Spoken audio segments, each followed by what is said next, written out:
আপনি কখনো খেয়াল করেছেন কখনো ৫ মিনিট যেন ৫ ঘন্টার মতো লাগে, আবার কখনো ৫ ঘন্টা কেটে যায় ৫ মিনিটে। একই ঘড়ি, একই পরিমণ্ডল, একই পরিবেশ, একই চারপাশ, সব ঠিক আছে। তাহলে বদলায়টা কি? সময় নাকি আমরা? একজন মৃত্যুদণ্ডপ্রাপ্ত মানুষ শেষ রাতের প্রতিটা সেকেন্ড গুনে, তার কাছে ওই রাতটা অনেক দীর্ঘ মনে হয়। আর একজন প্রেমিক প্রিয় মানুষের পাশে বসে বুঝতেই পারে না সন্ধ্যা কখন রাত হয়ে গেল।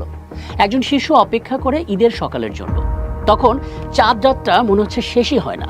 আর একজন বৃদ্ধ পেছনে তাকিয়ে ভাবে জীবনটা এত দ্রুত শেষ হয়ে গেল কিভাবে। আসলে ঘড়ির সময় একই, কিন্তু মানুষের সময় এক না।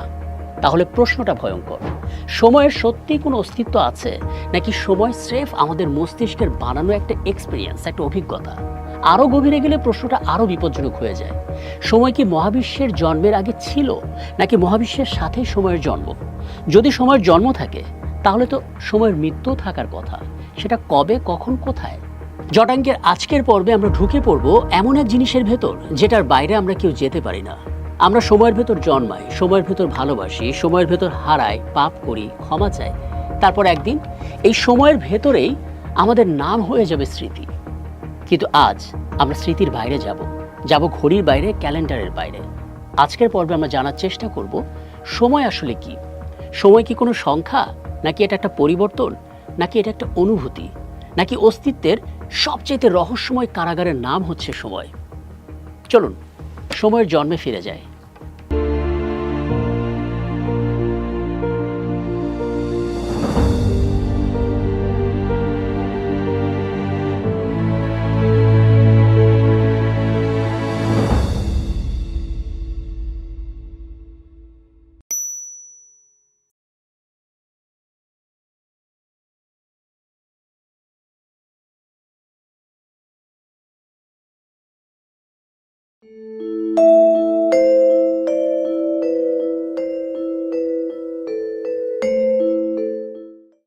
আমরা সাধারণত সময় বলতে কি বুঝি?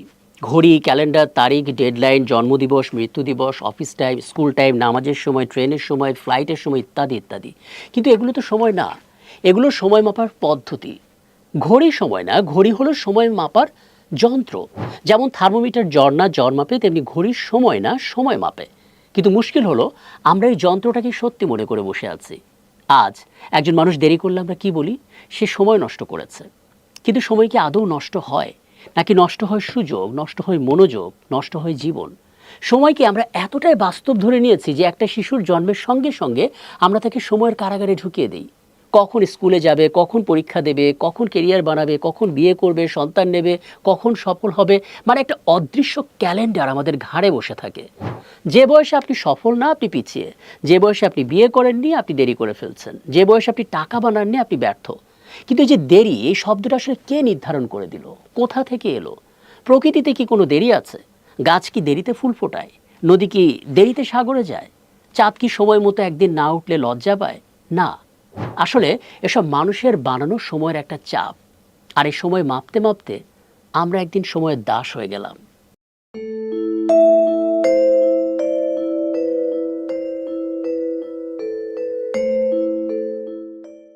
এবার একটা প্রশ্ন করি, আপনি কি কখনো সময়কে দেখেছেন? না। আপনি দেখেছেন সূর্য উঠছে, আপনি দেখেছেন ছায়া লম্বা হচ্ছে, আপনি দেখেছেন মানুষের চুল সাদা হচ্ছে, আপনি দেখেছেন একটা শিশুর দাঁত উঠছে, আপনি দেখেছেন ফুল শুকিয়ে যাচ্ছে, কিংবা দেখেছেন একটা নতুন বাড়ি ধীরে ধীরে কিভাবে পুরনো হয়ে যাচ্ছে। তার মানে আপনি সময় দেখেননি, আপনি দেখেছেন পরিবর্তন। সূর্য উঠলো, আমরা বললাম সকাল। সূর্য ডুবলো, আমরা বললাম সন্ধ্যা। চাঁদ বদলালো, আমরা বানালাম মাস। আর ঋতু বদলালো, আমরা বানিয়ে ফেললাম বছর। তার মানে দাঁড়াচ্ছে সময়ের জন্ম মানুষের ঘড়িতে না, সময়ের জন্ম হচ্ছে মানুষের অবজারভেশনে, পর্যবেক্ষণে। আমরা সময়কে কিভাবে চিনি? আমরা সময়কে চিনি পরিবর্তনের মাধ্যমে। আর এখানেই রহস্য। যদি এমন হয় যে কোনো কিছুর পরিবর্তন ঘটছে না, তাহলে কি সময় থাকবে? কল্পনা করুন একটা ঘর, যেই ঘরে কোনো আলো বদলাচ্ছে না, আলো ফিক্সড থাকছে, যেই ঘরে আপনি মিনিমাম শব্দ পাচ্ছেন না, ওই ঘরটাতে কোনো শব্দ নেই, ওই ঘরে কোনো বাতাস নেই, এমনকি ওই ঘরে কোনো মানুষের কনসাসনেসও নেই, সেখানে কোনো ঘড়ি নেই। এমনকি কোনো রাসায়নিক পরিবর্তন নেই, কোনো পরমাণুও যেন নড়ে না, এমন একটা ইকোসিস্টেম সেই ঘরে আছে। তাহলে সেই ঘরে কি সময় চলবে? এক কথায় উত্তর, না, থেমে থাকবে।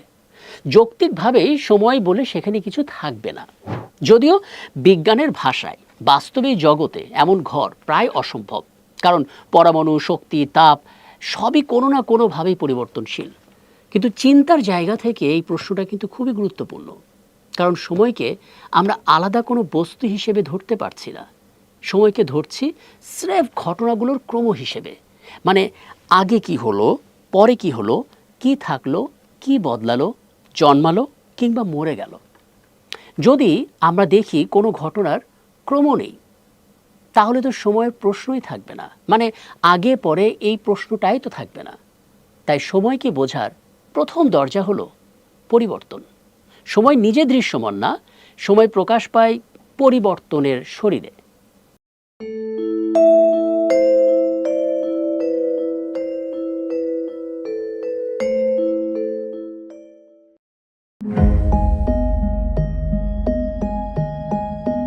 মানুষ জন্মানোর আগে কি সময় ছিল? অবশ্যই ছিল, যদি সময়কে মহাবিশ্বের পরিবর্তন হিসেবে আমরা ধরি। পৃথিবী মানুষের আগেও ঘুরেছে। এই সূর্য মানুষের জন্মের আগে থেকে জ্বলছে। নক্ষত্র জন্মেছে, নক্ষত্র মরেও গেছে। ডাইনোসর এসেছে, ডাইনোসর বিলুপ্ত হয়েছে। কিন্তু মানুষ জন্মানোর আগে কিন্তু সোমবার ছিল না, 2026 সাল ছিল না, রাত 10:23 ছিল না, কোনো ডেডলাইন ছিল না। তাহলে এগুলো কারা বানিয়েছে? মানুষ বানিয়েছে। মানুষ এই আকাশ দেখে সময় বানিয়েছে। সূর্যের ছায়া দেখে তারা দিনটাকে ভাগ করেছে। চাঁদের ধরন দেখে তারা একের পর এক মাস বানিয়ে গেছে। ঋতুর যে রিপিটেশন, ঋতুর যে পুনরাবৃত্তি, সেটা দেখে তারা বছর বানিয়েছে। তারপর মানুষ কি করলো? সময়কে আরও ছোট করা শুরু করলো। দিনকে কেটে কেটে ঘন্টা বানালো, ঘন্টাকে ভাগ করে মিনিট বানালো, সেই মিনিটকে ভাগ করে সেকেন্ড করেছে। আর আধুনিক যে পৃথিবী, তারা তো সেকেন্ডকে আরও ছোট করে ফেলেছে। আমরা সবাই জানি কম বেশি যে আজকের আন্তর্জাতিক সেকেন্ড নির্ধারিত হয় সিজিয়াম-133 পরমাণুর যে নির্দিষ্ট ফ্রিকোয়েন্সি, সেই ফ্রিকোয়েন্সির ভিত্তিতে। অর্থাৎ আমরা সময়কে এখন আকাশ দিয়ে না, পরমাণুর ভেতরে অতি সূক্ষ্ম যে ছন্দ, সেই ছন্দ দিয়ে আমরা মাপছি। কিন্তু তারপরও প্রশ্ন থেকে যায়, আমরা সময় মাপতে শিখেছি, কিন্তু সময়কে বুঝতে পেরেছি? একটা নদীর গতিবেগ মাপা আর নদী হওয়া তো এক জিনিস না। ঠিক তেমনি সময় মাপা, সময়কে বোঝা এক জিনিস না।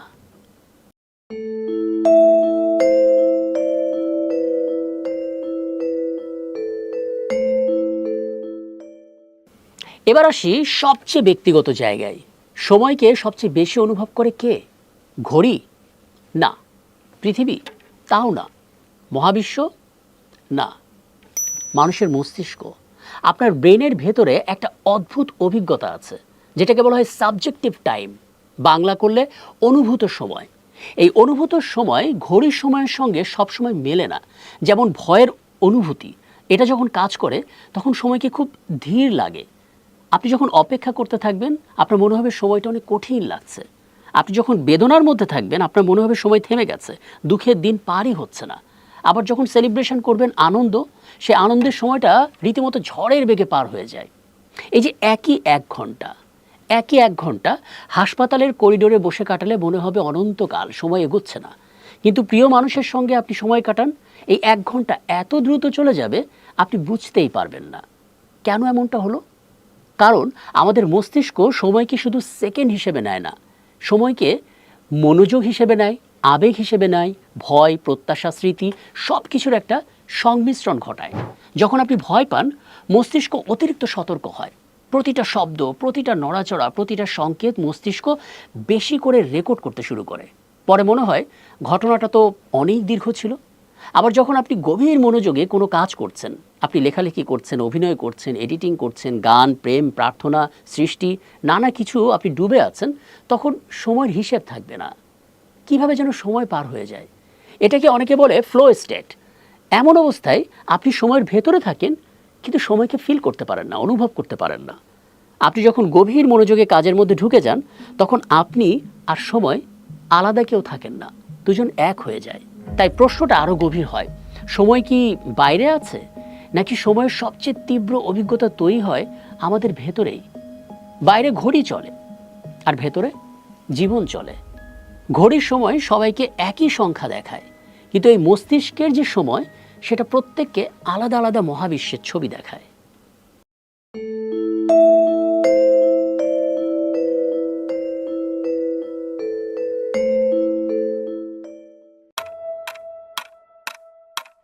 একসময় বিজ্ঞান মনে করত সময় একটাই, সবার জন্য একই, যেন মহাবিশ্বের কোথাও একটা বিশাল ঘড়ি আছে যেটা পুরো সৃষ্টির জন্য একই ছন্দে চলছে।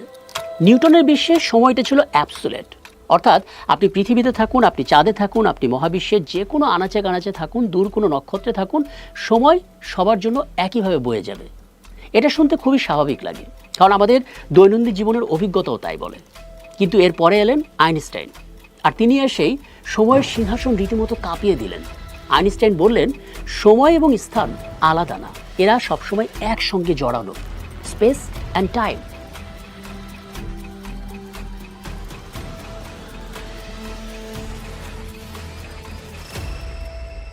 আমরা সাধারণত তিনটা মাত্রা বুঝি, দৈর্ঘ্য, প্রস্থ, উচ্চতা। কিন্তু আইনস্টাইন সাহেব দেখালেন যে দৈর্ঘ্য, প্রস্থ, উচ্চতা দিলেই হবে না, সাথে আরও একটা মাত্রা লাগবে, সেটা হচ্ছে টাইম, সময়। আপনাকে শুধু বললে হবে না ঘটনাটা কখন ঘটেছে, আপনাকে এটা বলতে হবে যে ঘটনাটা কোথায় ঘটেছে। যারা সাংবাদিকতা করেন তারা খুব ভালো মতো এটা জানেন, কোথায় এবং কখন এই দুটো ইনফরমেশন দিতে হয়, কারণ কোথায় আর কখন বাস্তবতার ভেতরে আলাদা করে দাঁড়ায় না, বরঞ্চ তথ্যটাকে সম্পূর্ণ করে। এবার সবচেয়ে অদ্ভুত ব্যাপার, আপনি যত দ্রুত চলবেন আপনার সময় তত ধীরে চলবে। আপনি যত শক্তিশালী গ্র্যাভিটির কাছে আসতে থাকবেন আপনার সময় তত ধীরে যাবে। শুনতে পাগলামি লাগে, কিন্তু এটা শুধু কল্পনা না, পরীক্ষিত একটা বাস্তবতা। স্যাটেলাইটের ঘড়ি আর পৃথিবীর ঘড়ির সময় কিন্তু একভাবে চলে না। জিপিএস সিস্টেমে আপনি যদি এই রিলেটিভিস্টিক কারেকশনটাকে হিসেব না করেন তাহলে লোকেশনে কিন্তু ভুল হয়ে যাবে। মানে কি দাঁড়ালো, আমরা যে মোবাইলে লোকেশন দেখি তার ভেতরেও আইনস্টাইনের সময় কাজ করছে। আপনি প্রেমিকার বাসার সামনে দাঁড়িয়ে গুগল ম্যাপ দেখছেন, আর সেই ম্যাপ ঠিক রাখতে মহাবিশ্বকে সময়ের আপেক্ষিকতাটাকে মানতে হচ্ছে। আর এখানেই সময় ভয়ঙ্কর, যেটাকে আমরা সবচাইতে স্থির ভাবি, সবচাইতে অ্যাবসোলিউট ভাবি, সেটা আসলে স্থির না। সময় সবার জন্য এক না। আপনার সময়, আমার সময়, স্যাটেলাইটের সময়, ব্ল্যাক হোলের সময়, কিংবা আমাদের এই ঘড়িতে থাকার সময়, সব কিন্তু এক না। আমরা একই মহাবিশ্বে আছি কিন্তু একই সময়ের মধ্যে নেই।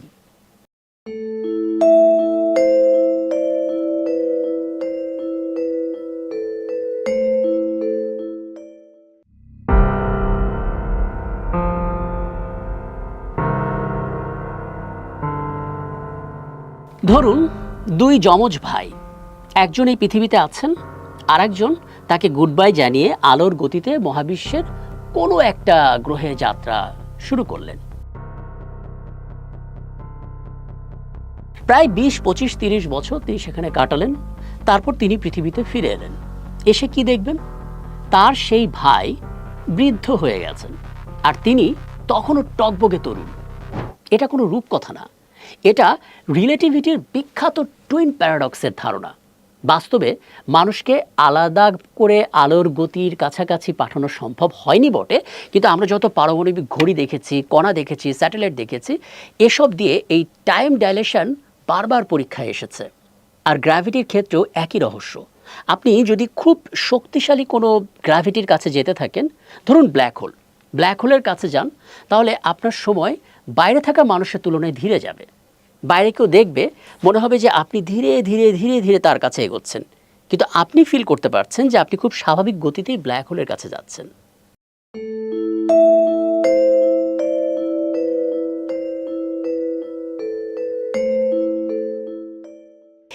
এবার আসি এই পর্বের সবচেয়ে বড় প্রশ্নে, সময় জন্মালো কবে?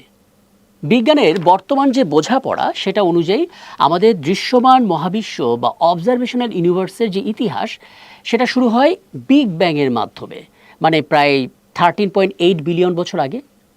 কিন্তু এই বিগ ব্যাংকেই অনেকে ভুল বোঝে। অনেকে মনে করেন মহাবিশ্বের ভেতর কোথাও একটা বোমা ফাটলো, এটাই বিগ ব্যাং। ভুল, এটা বিগ ব্যাং না, কারণ তখন মহাবিশ্বের ভেতরে বলে আলাদা কোনো জায়গা ছিল না। বিগ ব্যাং ছিল স্পেস টাইমের নিজস্ব যে প্রসারণ, সেই প্রসারণের শুরুটা। অর্থাৎ মহাবিশ্ব কোনো খালি জায়গার মধ্যে ছড়িয়ে পড়েনি, বরং সেই জায়গাটা নিজে থেকেই প্রসারিত হতে শুরু করেছে। এখন প্রশ্ন আসে, বিগ ব্যাংয়ের আগে কি ছিল? এই প্রশ্নটা আমাদের ভাষায় কিন্তু স্বাভাবিক, কিন্তু বিজ্ঞানের ভেতর দিয়ে গেলে প্রশ্নটা একটু জটিল হয়ে যায়। কারণ আগে শব্দটার জন্য তো সময় লাগে। এখন সময় না থাকলে আগে পরে এগুলো থাকবে কিভাবে? এটা অনেকটা এমন প্রশ্নের মতো হয়ে গেল যে উত্তর মেরুর উত্তরে কি আছে। মানে আপনি যেতে যেতে উত্তর মেরুতে পৌঁছালেন, এরপর তো আর উত্তর দিকে যাওয়া সম্ভব না, কারণ উত্তর ধারণাটার শেষ সীমানায় আপনি অলরেডি পৌঁছে গেছেন। ঠিক তেমনি যদি সময়ের শুরু বিগ ব্যাংয়ের সঙ্গে হয়, তাহলে বিগ ব্যাংয়ের আগে কি ছিল? এই প্রশ্নটাই তো একটা ভাষার ফাঁদ। বাস্তবতা তো এখানে আসলে কিছু নেই, তার আগে কোনো সময় ছিল না।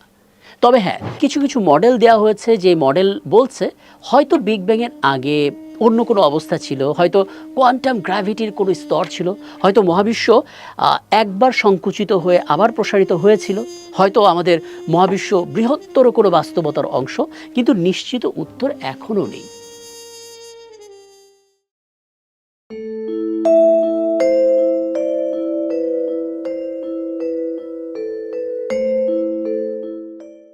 একটা ধারণা আছে, প্ল্যাঙ্ক টাইম, PLANCK টাইম। এটা সময়ের এমন এক অতি ক্ষুদ্র পরিমাণ যেখানে আমাদের পরিচিত পদার্থবিজ্ঞান ভেঙে টুকরো টুকরো হয়ে যায়। এটা প্রায় 10⁻⁻43 সেকেন্ডের মতো। খেয়াল করুন, এই সংখ্যাটা এত ছোট যেটা কল্পনা করাও কঠিন। 1 সেকেন্ডকে যদি আপনি একটা বিশাল সমুদ্র ভাবেন, তাহলে প্ল্যাঙ্ক টাইম হচ্ছে ওই সমুদ্রেরও একটা অদৃশ্যতম ফোঁটার ভেতরে ছায়া। মহাবিশ্বের জন্মের একেবারে প্রথম মুহূর্ত, এই প্ল্যানিক ইপোক, এটা নিয়ে কিন্তু বিজ্ঞান ভীষণ রকম সিরিয়াস। কারণ সেখানে গ্র্যাভিটি আছে, কোয়ান্টাম মেকানিক্স আছে, স্পেস আছে, টাইম আছে, সব কিছু এমন নিবিড়ভাবে জড়িয়ে আছে যেটা আমরা এখনও পুরোপুরি বুঝতে পারি না। এবং এখানে এসে আমাদের জ্ঞানের দেয়ালে একটা বড় সাইনবোর্ড লেখা। ওই সাইনবোর্ডে লেখা আছে, এখান থেকে সামনে যেতে হলে নতুন ফিজিক্স লাগবে। আর এই জায়গায় সময় শুধু তখন ঘড়ির বিষয় হয় না, হয়ে যায় অস্তিত্বের গভীরে থাকা একটা গাণিতিক রহস্য। আমরা জানি না, এখন পর্যন্ত জানি না যে সময় কন্টিনিউয়াস নদীর মতো অবিরত, নাকি সময় একেবারে ডিসক্রিট, বিভিন্ন ছবির পিক্সেলের মতো ছোট্ট ছোট্ট ধাপে ধাপে তৈরি। আমরা জানি না সময় মৌলিক, নাকি বিভিন্ন পরিবেশ পরিস্থিতির মধ্য দিয়ে একটা উদ্ভূত বাস্তবতা। অর্থাৎ সময় নিজে বাস্তবতার ভিত্তি, নাকি বাস্তবতার ভেতরে সম্পর্ক থেকে সময় জন্ম নিয়েছে, এই প্রশ্নগুলো কিন্তু এখনও জীবন্ত। এবং এখানেই সময় আমাদের সামনে দাঁড়িয়ে বলে, তোমরা স্রেফ আমাকে ব্যবহার করো, দয়া করে আমাকে জানতে চেও না, তোমরা ওলট পালট হয়ে যাবে।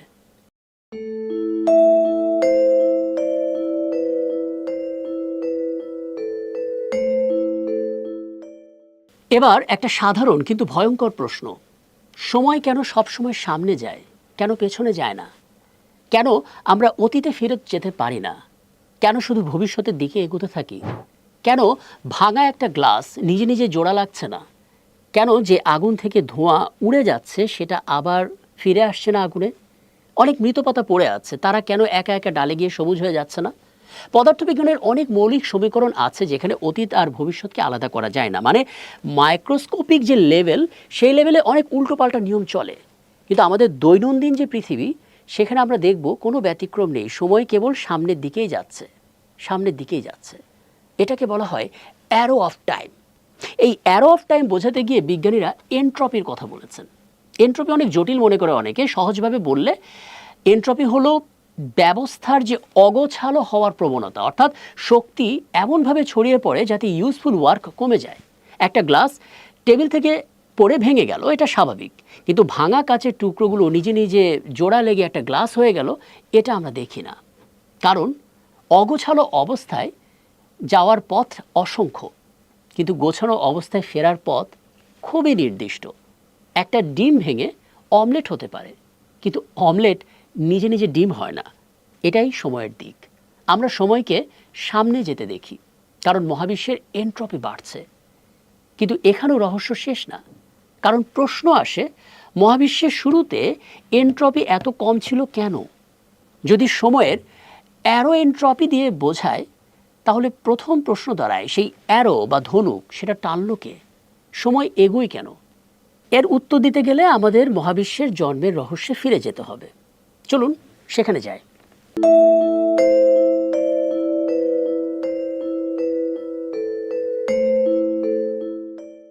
চলুন এবার দর্শনে ঢুকি। অতীত কি আছে? আপনি বলবেন অবশ্যই আছে। আমার শৈশব আছে, আমার কিছু ভুল আছে, আমার অতীতে একটা ভালোবাসা আছে, আমার কিছু হারানো মানুষ আছে। কিন্তু এবার একটু থামুন। অতীত বেসিক্যালি কি? অতীত আসলে কোথায় আছে? আপনি কি অতীতে গিয়ে কোনো কিছু মেরামত করতে পারবেন? সেখানে টাচ করতে পারবেন? আপনি কি গতকালের যে বাতাস, সেই বাতাস নিয়ে কি শ্বাস নিতে পারবেন? আপনি কি আপনার শৈশবের দুপুরটা আবারও ছুঁতে পারবেন? না, আপনি পারবেন না। অতীত এখন আছে কেবল স্মৃতিতে, কেবল রেকর্ডে, কেবল প্রভাবে। অতীত নেই এই কথাটা বলাটা একটু নিষ্ঠুর, কিন্তু অতীত আগের মতো বাস্তব এই কথাও কিন্তু ঠিক না। এবার আসুন ভবিষ্যৎ। ভবিষ্যৎ কি? ভবিষ্যৎ আছে স্রেফ আমাদের পরিকল্পনায়। কখনো এত বেশি ভয় পাই আমরা, সেই ভয়টাই হয়ে যায় ভবিষ্যৎ। আবার অনেক সময় ভবিষ্যৎ নিয়ে আমরা অনেক আশায় বুক বাঁধি, ভবিষ্যৎ নিয়ে অনেক কল্পনা করি। তার মানে ভয়, আশা, কল্পনা এগুলোর মধ্যে আসলে ভবিষ্যৎ ঢুকে আছে। কিন্তু ভবিষ্যৎও এখনো ঘটেনি। তাহলে বাস্তবটা কোথায়? বর্তমান। কিন্তু বর্তমান ধরতে গেলেও তো সমস্যা। আপনি এখন বলার সাথে সাথে এই এখন শব্দটাই অতীত হয়ে যায়। বর্তমান যেন এই আঙুলের ফাঁক দিয়ে বেরিয়ে যাওয়া পানি। দর্শনে এ নিয়ে তিনটা বড় বিতর্ক আছে: প্রেজেন্টিজম, ইন্টারনালিজম এবং ব্লক ইউনিভার্স। প্রেজেন্টিজম বলে শুধু বর্তমানটাই সত্যি, অতীত ছিল, ভবিষ্যৎও হবে হয়তো, কিন্তু বাস্তব শুধু এখন। আর ইন্টারনালিজম বলে অতীত, বর্তমান, ভবিষ্যৎ সবই কোনো না কোনোভাবে বাস্তব, আমরা শুধু সময়ের এক বিন্দু থেকে আর এক বিন্দুতে এক্সপিরিয়েন্স নেই, অভিজ্ঞতা পাই। আর ব্লক ইউনিভার্স এই ধারণায় পুরো মহাবিশ্ব যেন একটা সম্পূর্ণ বই এবং আমরা সেই বইয়ের একটা পাতা পড়ছি, কিন্তু বইয়ের যে আগের পাতা সেটা আবার পরের পাতার একটা অংশ। তার মানে পুরো মহাবিশ্বটা একটা বই। যদি এটা সত্যি হয় তাহলে এটাও তো একটা বড় প্রশ্ন, সেই বইটা তো আগে লেখা আছে, তার মানে ভবিষ্যৎ কি আগে থেকেই ঠিক করা? যদি ভবিষ্যৎ আগে থেকেই থাকে তাহলে স্বাধীন ইচ্ছাটা কোথায়? আমরা কি সিদ্ধান্ত নিচ্ছি, নাকি সময়ের লেখা সেই যে বই, সেই বইয়ের একটা চরিত্র হয়ে শুধু পৃষ্ঠা উল্টাচ্ছি আর পড়ছি? এই প্রশ্নের নিশ্চিত কোনো উত্তর নেই, কিন্তু প্রশ্নটা মানুষের অহংকার ভেঙে দেয়। আমরা ভাবি আমরা সময় চালাই, কিন্তু হয়তো আমরা শুধু সময়ের পাঠক।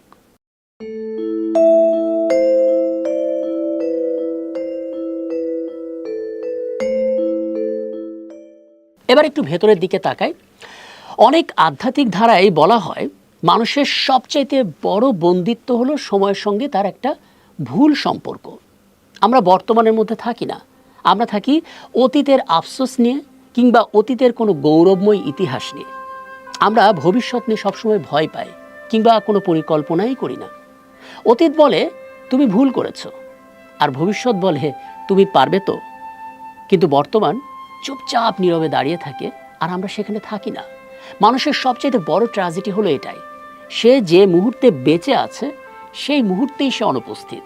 সে খাচ্ছে কিন্তু মনে অন্য চিন্তা, সে কথা বলছে কিন্তু মন অন্য কোথাও। সে কাউকে ভালোবাসছে কিন্তু ভয় করছে হারানোর। সে প্রার্থনা করছে কিন্তু মন হিসেব করছে আগামীকালের। আর এ কারণে অনেক গুরু, অনেক সাধক, অনেক দার্শনিক বারবার বলেছেন ফিরে আসো এখনে। কারণ এই এখন কোনো ছোট সময় না, এই এখন হলো একমাত্র দরজা যেখান দিয়ে জীবনকে স্পর্শ করা যায়। অতীত শিক্ষা দেয়, ভবিষ্যৎ আমাদের হয়তো দিক দেখাবে, আইডিয়া দেবে, কিন্তু জীবন ঘটে এই বর্তমানে। এখানে একটা গভীর কথা আছে, সময় হয়তো চলে না, আমরাই সময়ের ভেতর দিয়ে চলি। ঠিক যেমন নদী দাঁড়িয়ে থাকে আর নৌকা চলছে, নাকি নৌকা দাঁড়িয়ে আছে নদী বইছে, এই পুরোটা নির্ভর করছে আপনার দৃষ্টিভঙ্গির ওপর। আপনার দৃষ্টিভঙ্গি বদলালে সময়ের অভিজ্ঞতাই বদলে যাবে। যে মানুষ কেবল ঘড়ি দেখে সে সময়কে হারায়, আর যে মানুষ প্রতিটা মুহূর্ত দেখে সে জীবনকে খুঁজে পায়।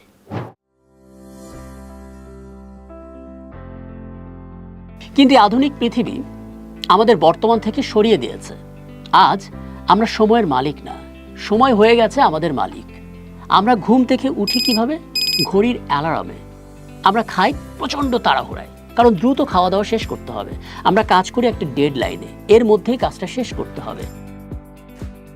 আমরা প্রেম করি ফাঁকে ফাঁকে। শিশুর সঙ্গে সময় কাটায় কখন? যখন আমরা ক্লান্ত হয়ে যাই। আমরা প্রার্থনা করি খুব দ্রুত গতিতে। দ্রুত গতিতে প্রার্থনাটা শেষ করতেই হবে। আর বেঁচে থাকি যেন একটা অদৃশ্য পরীক্ষার মধ্যে।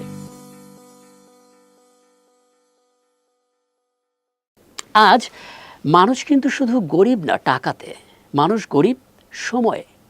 কারো কাছে টাকা আছে, সময় নেই। কারো কাছে খ্যাতি আছে, শান্তি নেই।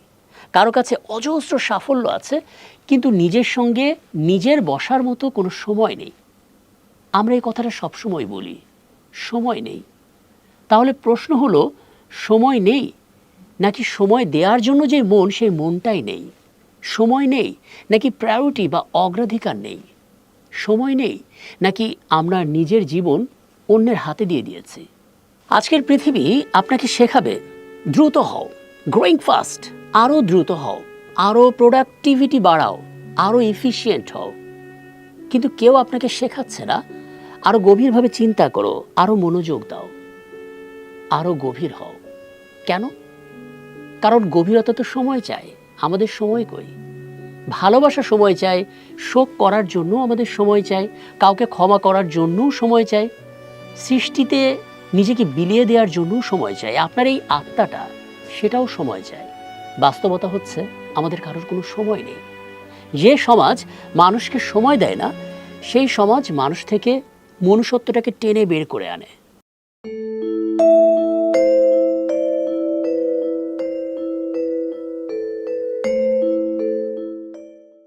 এবার ফিরে আসি বড় প্রশ্নে। যা শুরু আছে তার তো শেষও আছে। যদি সময়ের জন্ম হয়ে থাকে, তাহলে সময়ের তো মৃত্যু হওয়ার কথা।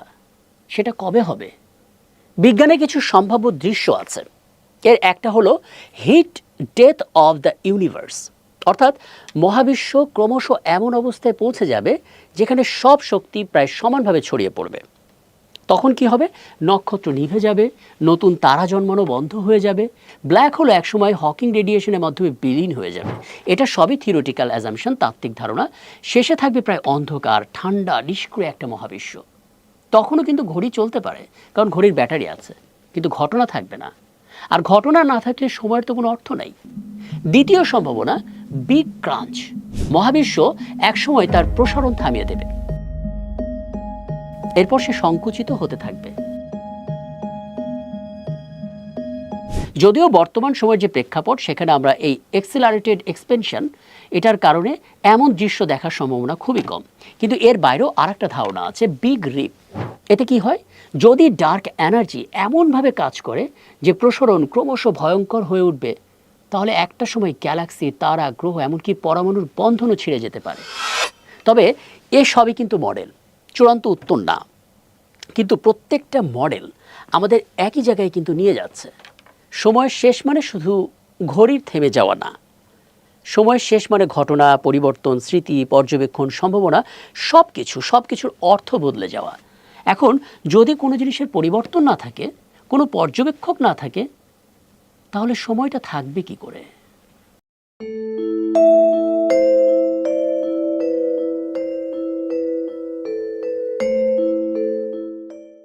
এবার শেষ এবং সবচেয়ে কঠিন প্রশ্ন, সময় ছাড়া কি অস্তিত্ব সম্ভব?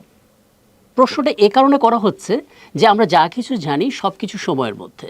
জন্ম সময়ের মধ্যে, মৃত্যু সময়ের মধ্যে, ভালোবাসা সময়ের মধ্যে, ভুল কিংবা অনুশোচনা সবটাই সময়ের মধ্যে। কাউকে যদি ক্ষমা করতে হয়, সে ক্ষমাটাও করতে হবে সময়ের মধ্যে। আমরা যে পরিবর্তনটা দেখি, সেই পরিবর্তনটা দিয়েও আমরা সময়কে পরিমাপ করি। কারণ ফল, এই দুটো জিনিসও আবার সময়ের মধ্যে। কারণটা আসে আগে, ফলটা আসে পরে। কিন্তু সময় না থাকলে কারণ ফল এগুলো থাকবে কিভাবে? কিছু ঘটবে কিভাবে যদি আগে পরে শব্দটাই না থাকে? এখানে এসে ভাষা দুর্বল হয়ে যায়, কারণ আমাদের ভাষা কিন্তু সময়েরই ভাষা। আমরা বলি ছিল, আছে, হবে। এই তিনটা শব্দ ছাড়া আমরা আসলে কিছু ভাবতেই পারি না। কিন্তু যদি বাস্তবতাটা এরকম হয় যেখানে ছিল, আছে, হবে, এর বাইরেও আরও কিছু আছে যেখানে সব একসঙ্গে, যেখানে পরিবর্তন নেই, অপেক্ষা নেই, ক্ষয় নেই, মৃত্যু নেই, সেটাকে আসলে কি বলা যায়? ধর্ম, দর্শন, আধ্যাত্মিকতা, অনেক জায়গায় কিন্তু অনন্ত বা টাইমলেস রিয়েলিটির ধারণা আছে। বিজ্ঞান এ বিষয়ে সরাসরি ধর্মীয় ভাষায় কথা বলে না, কিন্তু ফিজিক্সেও সময়ের মৌলিকতা নিয়ে একটা প্রশ্ন আছে। কিছু কিছু থিওরিতে, কিছু কিছু তত্ত্বে সময় হয়তো ফান্ডামেন্টাল না, ইমার্জেন্ট। অর্থাৎ সময় বাস্তবতার সবচেয়ে নিচের স্তরে নেই, কিন্তু সম্পর্ক, পরিবর্তন, তথ্য, পর্যবেক্ষণ, এ সব কিছুর মধ্য থেকে সময়ের একটা অনুভূতি, একটা অভিজ্ঞতা তৈরি হয়। যদি এটা সত্যি হয় তাহলে তা দেখা যাচ্ছে সময় মহাবিশ্বের মঞ্চ না, এটা স্রেফ নাটকের ভেতরে তৈরি হওয়া একটা অনুভূতি।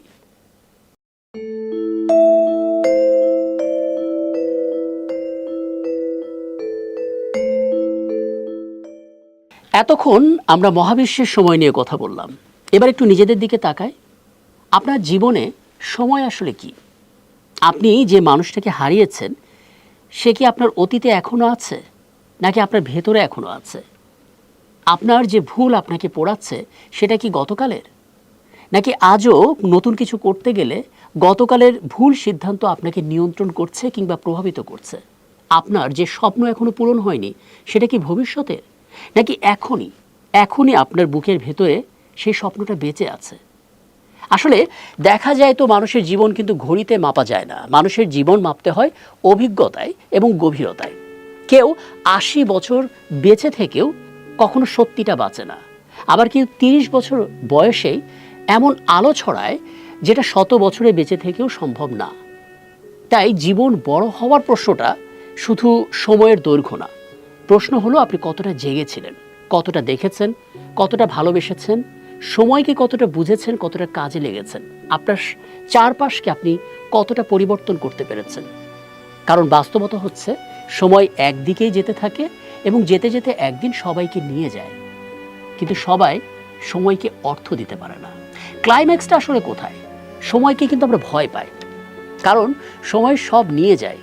শরীরের যৌবন নিয়ে যায়, প্রিয় মানুষের উপস্থিতি নাই করে দেয়, শৈশবের উঠানটাকে বিলীন করে দেয়, মায়ের কোল থেকে আপনাকে কেড়ে নেয়, বন্ধুদের আড্ডাকে একেবারে মুছে ফেলায়, প্রথম প্রেমের সেই কাঁপুনি, বাবার কণ্ঠস্বর কিংবা নিজের সেই শৈশবের পুরনো মুখ। সময় কিন্তু সব কিছুর ওপর ধুলো ফেলে দেয়। তবে হ্যাঁ, সময় যে সব কিছু নিয়ে নেয় সেটা না, সময় কিন্তু অনেক কিছু দেয়ও। দেখুন, আপনার ভেতরে যদি কোনো ক্ষত থাকে, সময় সেই ক্ষতটা শুকিয়ে দেয়। সময় মানুষের কষ্টটাকে বদলে দেয়, সময় মানুষের অহংকারকে ভেঙে দেয়, অনেক চাপা মিথ্যাও একসময় উন্মোচন করে দেয় সময়।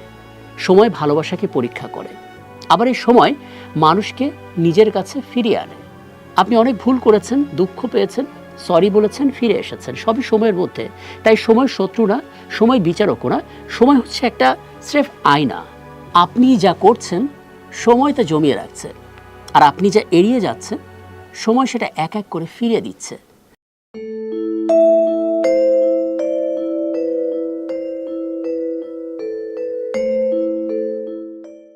এতক্ষণ তাহলে আমরা যা যা আলোচনা করলাম তার একটা সামারি করে ফেলি। আজকে প্রশ্ন ছিল সময় কি? আমরা দেখলাম সময় হচ্ছে পরিবর্তন এবং পর্যবেক্ষণ, এই দুটো জায়গায় সময়ের অস্তিত্বকে খুঁজে পাওয়া যায়। মস্তিষ্ক সময়কে অনুভব করে, আমাদের ভয় সময়কে দীর্ঘ করে দেয়, ভালোবাসা সময়কে উড়িয়ে দেয়। আইনস্টাইন কিন্তু আমাদের দেখিয়েছেন সময় সবার জন্য এক না। গতি আর গ্র্যাভিটি এটা সময়কে ধীরে ধীরে বদলে দেয়। বিগ ব্যাং আমাদের সামনে রাখে সময়ের জন্মের ইতিহাস, অর্থাৎ সময়ের জন্মটা কবে সেটা বিগ ব্যাং আমাদের বলে দেয়। এন্ট্রপির কথা বলছিলাম, এন্ট্রপি দেখাচ্ছে সময় কেন একদিকে যায়। আপনি দর্শনকে জিজ্ঞেস করেন অতীত ও ভবিষ্যৎ কতটা বাস্তব, আধ্যাত্মিকতা তখন মনে করিয়ে দেবে জীবন ঘটে শুধু বর্তমানের দরজায়। তাহলে শেষ কথা কি? শেষ কথা হলো সময়কে পুরো বুঝতে পারিনি আমরা, কিন্তু সময় আমাদের ঠিকই বুঝে ফেলেছে। কারণ আমরা কি ভালোবাসি, কি হারাই, কি ভয় পাই, কি অর্জন করতে চাই, কি লুকাতে চাই, সব শেষ পর্যন্ত সময়ের ভেতর দিয়েই প্রকাশ পায়। জীবনের ভবিষ্যৎ বলে আসলে কিছু নেই, সবই বর্তমান, সবই এই মুহূর্তেই ঘটছে। এই শ্বাসে, এই চোখে, এই ব্যথায়, এই ভালোবাসায়। আমাদের স্রেফ বুঝতে হবে সময়ের দাবিটা কি। সময় যেহেতু একদিকেই যাচ্ছে, তাই আপনার স্বপ্নের কাজটা এখনই শুরু করতে হবে। কারণ সময় গেলে সেটা ফেরত পাবেন না। যে অপার সম্ভাবনা নিয়ে এই পৃথিবীতে আপনি এসেছেন, প্রতিটা মুহূর্তকে ব্যবহার করে সেটার একটা বাস্তব রূপ দেওয়ার চেষ্টা করুন। আপনি হয়তো সময়ের মালিক না, কিন্তু হ্যাঁ, আপনি আপনার মুহূর্তের মালিক হতে পারেন যদি পারফেক্টলি সময়টাকে ব্যবহার করতে পারেন। আর এটাই সবচাইতে বড় মুক্তি, সময়কে অনুভব করা, তাকে ভ্যালু দেয়া, মূল্য দেয়া। এখন প্রকৃতির নিয়ম তো আমরা জানি, মূল্য দিলে মূল্য পাওয়া যায়। আপনি সময়কে মূল্য দিন, সময়ও আপনাকে মূল্য দেবে।